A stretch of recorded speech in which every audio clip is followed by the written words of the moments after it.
মনে হয় যেন একটা নবযৌবন ফিরে পেয়েছেন। সবাই একে একজন রয়্যাল বেঙ্গল টাইগার। আপনি নওফেলের কথা চিন্তা করেন, সাকিব আল হাসানের কথা চিন্তা করেন।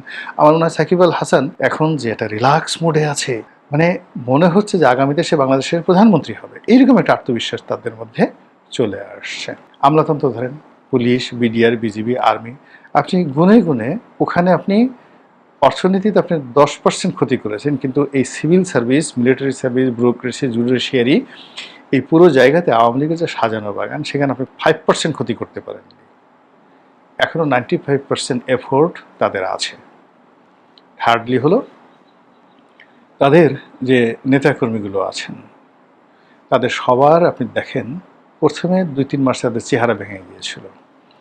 আপনি এখন দীপুমনির দিকে তাকায় দেখেন তো, হাসানুল হকিনুর দিকে তাকান, শাহজাহান খানের দিকে তাকান, সালমান এফ রহমানের দিকে তাকান, আনিসুল হকের দিকে তাকান, কি দেখতে পারেন? সবাই নবযৌবন ফিরে পেয়েছে, বিশ্বাস ফিরে পেয়েছে, আস্থা ফিরে পেয়েছে, এবং তারা মনে করছে যে আসলে 17 বছর নানা রকম কষ্ট করেছি, ফন্দি ফিকির করেছি, এখন তাদের একটা রিল্যাক্স দরকার। গত 2 বছর ধরে তারা আসলে সেই রিল্যাক্স করছে, এবং ওই যে যাকে বলা হয় কোর্টে উঠানোর আগে হাত ধরা, হাতে হ্যান্ডকাপ পরানো, জাস্ট নাটক, জাস্ট নাটক।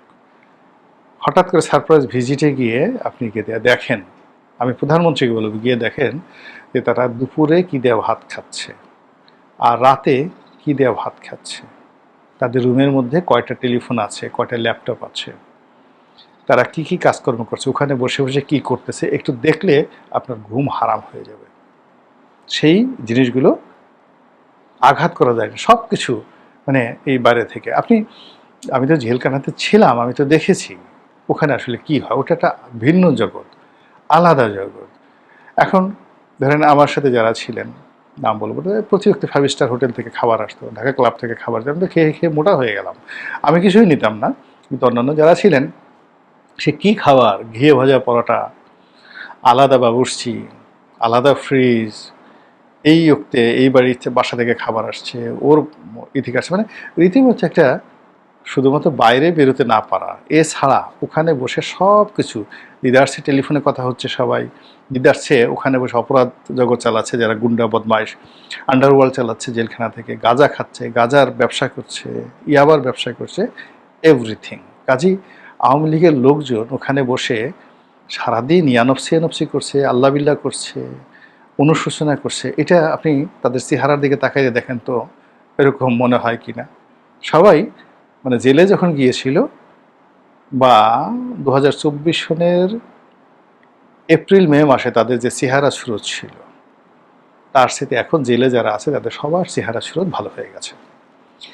আচ্ছা, বিদেশের মাটিতে যারা আছে, যাদেরকে আপনি দেখতে পারেন, সে দেখেন তো, সমর রেজাউল করিম সাহেব, সাবেক মন্ত্রী মহোদয়, তারপরে শামীম ওসমান সাহেব, তারপরে জাহাঙ্গীর কবির নানক সাহেব, মানে এই সমস্ত যাদেরকে আমরা ভিডিওতে দেখতে পাচ্ছি, ডক্টর হাসান মাহমুদ, বলেন তো এদের কারোর একটা পশম মানে নড়াচড়া করেছে? কারো চেহারা খারাপ হয়ে গেছে? বরং সবাই আগে তাদের যে ত্রুটিগুলো ছিল, ভুলগুলো ছিল, সেগুলো বাদ দিয়ে মানে মনে হয় যেন একটা নবযৌবন ফিরে পেয়েছেন। সবাই একে একজন রয়্যাল বেঙ্গল টাইগার হয়ে গেছেন। আপনি নওফেলের কথা চিন্তা করেন, সাকিব আল হাসানের কথা চিন্তা করেন। আমার মনে হয় সাকিব আল হাসান এখন যে একটা রিল্যাক্স মোডে আছে, মানে মনে হচ্ছে যে আগামীতে সে বাংলাদেশের প্রধানমন্ত্রী হবে, এইরকম একটা আত্মবিশ্বাস তাদের মধ্যে চলে আসছে।